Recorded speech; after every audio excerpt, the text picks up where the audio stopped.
انہوں نے کہیں نہ کہیں یہ الج کیا کہ نیشنل کانفرنس اور بی جے پی کا ایک ہی رول تھا جو یونیورسٹی کو ڈیرگنائزیشن کیا گیا. افسوس ہوتا ہے مجھے کہ محبوبہ جی اور بی جے پی کتنے ایک ہی سامان بات کرتے ہیں. جہاں یہاں اتنے ہزارے جو ہمارے چھاتر ہیں یا اسٹوڈنٹس ہیں ان کا مستقبل بی جے پی کی ایک کارروائی سے ختم ہو گیا، وہیں محبوبہ جی اپنی سیاست کر رہی ہیں. یہ بی جے پی تب ہی اسٹرانگ ہو گئی جب محبوبہ جی نے ان کو اسٹرانگ کیا، نہیں تو بی جے پی آج 70 برس کہاں تھی جموں کشمیر میں.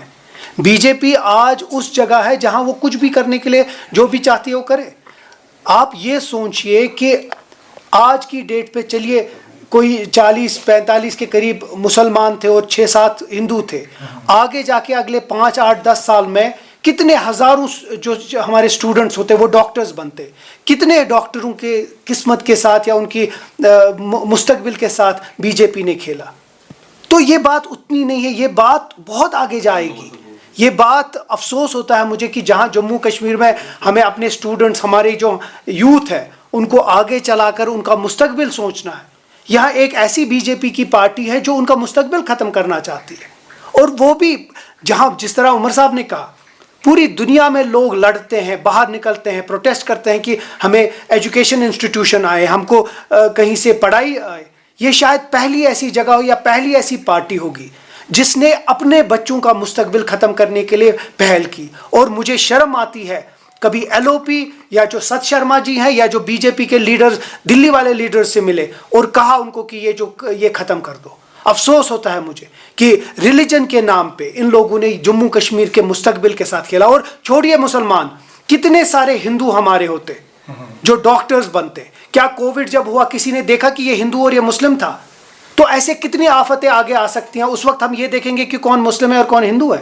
تو مجھے افسوس ہوتا ہے. اور اسی کے ساتھ مجھے محبوبہ جی پہ جہاں اس کو ایک سر میں بات کرنا چاہیے کہ جو ہوا وہ غلط ہوا، وہ اپنی سیاست کھیل رہی ہے. 2014 میں پہلے ایک سیاست کے لیے، 2019 میں دوسری سیاست کے لیے، اور آج دوسری سیاست کھیل رہی ہے. لیکن لوگ جانتے ہیں کہ اگر بی جے پی کا جنم جموں کشمیر میں ہوا تو وہ مفتی محمد سعید نے اور محبوبہ جی نے کیا ہے. رائٹ ونگ کیا آپ کو لگ رہا ہے کہ یہاں پر فارن پالیسی چلا رہی ہے؟ کیونکہ اگر دیکھیں گے تو بنگلہ دیشوں میں بھی وہی بول رہے ہیں، جو وہ کہتے ہیں تو وہ کیا جاتا ہے.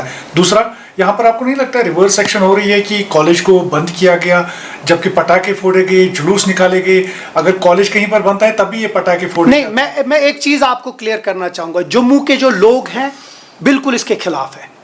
جموں کے جو بچے ہیں، ہماری بچیاں ہیں، ہمارا یوتھ جو ہے وہ بالکل اس کے خلاف ہے. یہ چند کچھ لوگ ہیں، یہ چند کچھ لوگ ہیں جو آگے جا کے ان لوگوں نے ایک سنگرش کا نام دے کر اس کو ختم کیا. نہیں تو مجھے نہیں لگتا اس دنیا میں کوئی بھی ایک ایک ماں باپ یہ چاہے گا کہ میرا بچہ جو ہے وہ ریلیجن کے نام پہ باہر بھیک مانگے، توڑ پھوڑ کرے.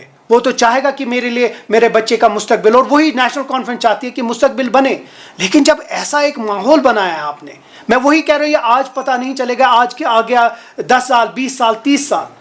کامن سینس کی بات ہے کہ 30-40 برس میں کتنے ہزاروں ڈاکٹر، 10-15 ہزار ڈاکٹر ادھر سے نکلتے، اور اس میں سے شاید میجورٹی ہندوز ہوتے. لیکن صرف اتنی نچلی سیاست کھیل کر صرف بچوں کا اپنا جو مقصد ہے اس کو کمپلیٹ کرنے کے لیے، اس ملک کی جو فیوچر ہے اس کو ختم کرنے کے لیے ایک بہانہ بنایا، ایک سٹارٹ کیا، ایک ویکیوم، ایک ہوا سٹارٹ کری، اور وہی لوگ لیکن یہ پچھتائیں گے. اور میں آپ کی وسادت سے جموں کے ان لوگوں کو بولتا ہوں کہ آپ کے اس ووٹ سے، جو ووٹ آپ نے 2024 میں بی جے پی کو دیا، ان لوگوں نے اپنے آپ کے بچوں کے مستقبل کے ساتھ کھیلا، اور آج اسی کا رزلٹ آ رہا ہے. کاش اس وقت یہ نہیں ہوتا تو شاید بی جے پی اس ماحول کو ایسا نہ بناتی اور ہمارے بچوں کا مستقبل کے ساتھ نہیں کھیلتی. بی جے پی کا تو ٹھیک تھا، لیکن اب آپ کے الائنس پارٹنر کانگریس کے چودھری لال سنگھ نے کہا کہ جموں کو الگ اسٹیٹ ہوڈ ملنا چاہیے. اس پر کیا کہیں؟ جو 2019 میں ہونا تھا وہ ہو گیا.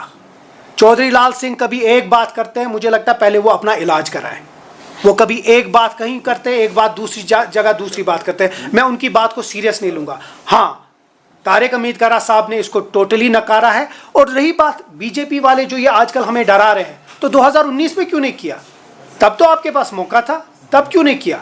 آج ہمیں یہ دھمکی مت دیجیے، کیونکہ اب آپ کو پتا ہے کہ آپ فیل ہو چکے ہیں. ہر کسی، ان کے ایم ایل اے تک فیل ہو چکے ہیں، اور ان کی جواب داری ہم اسمبلی میں لیں گے. ایک ایم ایل اے سے ان کی جواب داری دیں گے، کیونکہ آج بھی ان لوگوں نے کچھ نہیں کیا سوا فرقہ وارانہ بات ہے، صرف ہندو مسلم سکھ یہ آپس میں لڑنے کے لیے بس ان کی سیاست وہی ہے.